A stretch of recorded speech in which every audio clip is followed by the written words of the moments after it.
નમસ્કાર, જય શ્રી કૃષ્ણ. હું અસ્મિતાબેન દરજી વડોદરાથી આપ સૌનું મારી દેવીની કિચનમાં સ્વાગત કરું છું. આજે આપણે બનાવવા જઈ રહ્યા છીએ મેથીની ભાજીના થેપલા. તેના માટે શું શું મેં સામગ્રી લીધી છે તે હું તમને બતાવું. અહીંયા હું મેથીની ભાજી લીધી છે. એમાં આપણે ધાણા એડ કરવાના છે, લીલું લસણ, તલ, ચણાનો લોટ, દહીં, લીંબુ, ઘઉંનો લોટ, આદુ મરચાં લસણની પેસ્ટ, લીલું લસણ, ગોળ અને આ અથાણાનો સંભારો છે. અને અહીંયા આપણે થોડાક અજમો લેવાનો છે અને હિંગ. તો ચાલો આપણે તેની બનાવવાની શરૂઆત કરીએ.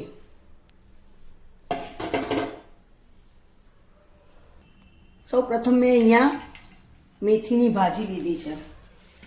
એને મેં 4 થી 5 પાણીએ ધોઈ કાઢી છે.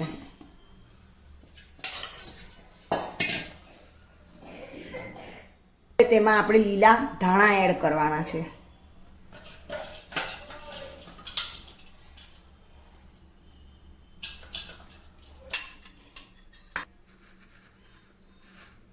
હવે તેમાં આપણે અડધી ચમચી અજમો લેવાનો છે, જેને આપણે હાથ વડે બરાબર ક્રશ કરી કાઢવાનો છે.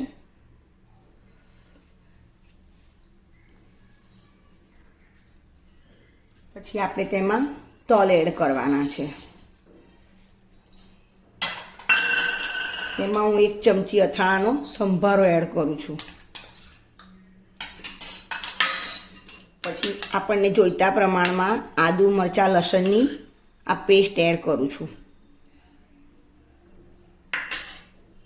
હવે તેમાં હું આ લીલું લસણ એડ કરું છું, જે હમણાં શિયાળો છે તો આપણને સરળતાથી મળી રહે છે. લીલા લસણનો ટેસ્ટ ખૂબ જ સરસ આવશે થેપલામાં. હું એને થેપલા કહું છું, કોઈ એને ઢેબરા બી કહે છે. હવે એમાં આપણે 1 નાની ચમચી હળદર નાખીશું. એમાં લાલ મરચું એડ કરીશું, ધાણા જીરું એડ કરીશું,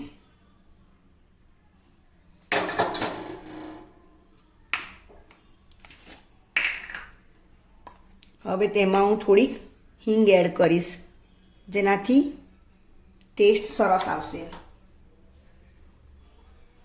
હવે તેમાં હું સ્વાદ અનુસાર મીઠું એડ કરું છું.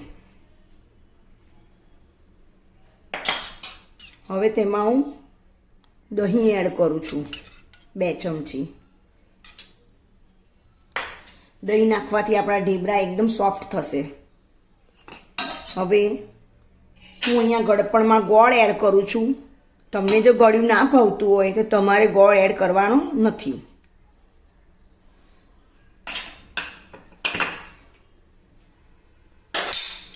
બધું લીંબુ એડ કરું છું. હવે આપણે આ બધો મસાલો એડ કરી દેવાનો છે, સરસ મિક્સ કરી દેવાનો છે.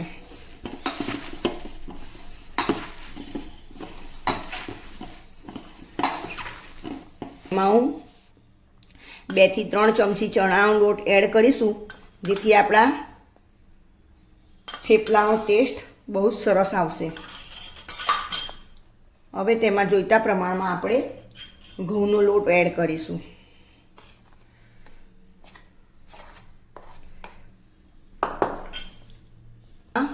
આપણે મોમણ એડ કરવાનું છે.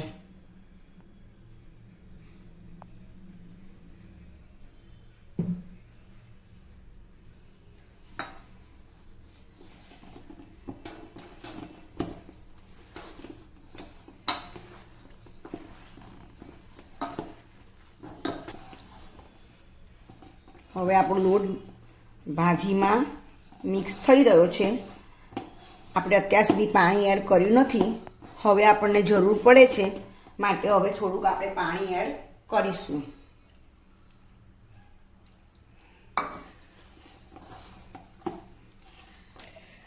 તો હવે આપણો આ રીતે થેપલાનો લોટ બંધાઈ ગયો છે. હવે આપણે એમાં થોડું તેલ એડ કરીશું.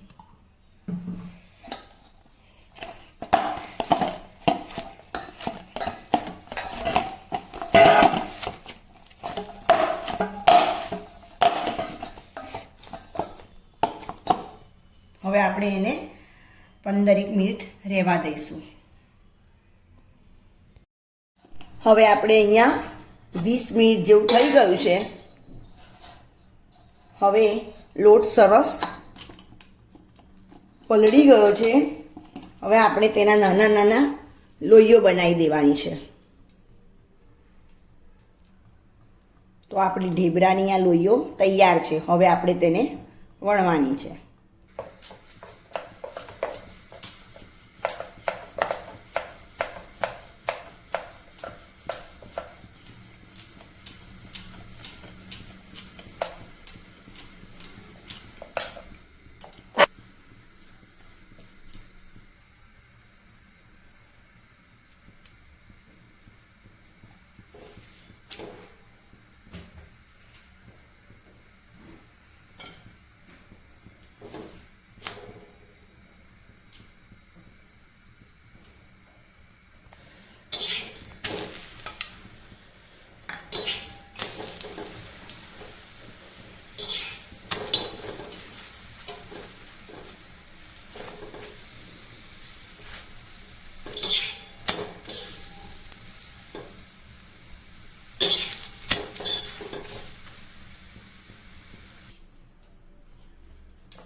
આપણે આ ઢેબરા વણીને તદ્દન પાતળા બનાવ્યા છે અને તેને આપણે ગેસની ફાસ રાખીને શેકવાના છે.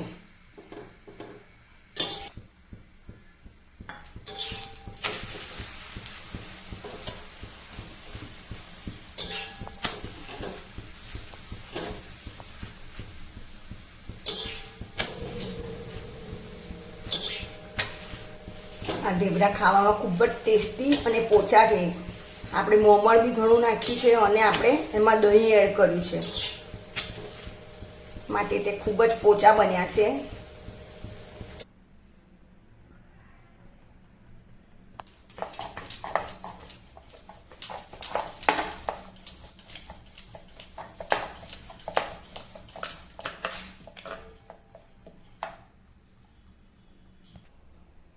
તો ફ્રેન્ડ્સ, તૈયાર છે આપણા મેથીની ભાજીના થેપલા, જે એકદમ સ્મૂથ, હાથમાં લેતામાં જ તૂટી જાય. તો આપણે એને દહીં સાથે બી ખાઈ શકીએ છીએ, ટામેટાની ચટણી સાથે બી ખાઈ શકીએ છીએ. તો તમને મારી આ રેસીપી કેવી લાગી તે મને કમેન્ટ કરીને જણાવશો. મારી ચેનલને લાઈક કરશો, શેર કરશો. જો તમને મારી આ રેસીપી ગમી હોય તો તમે આ મારો વિડીયો ખૂબ જ જો ગમ્યો હોય તો તમે આ બીજા સાથે શેર કરજો, લાઈક કરજો, કમેન્ટ કરજો. ચાલો ત્યારે ફરી મળીશું નેક્સ્ટ વિડીયોમાં. બાય.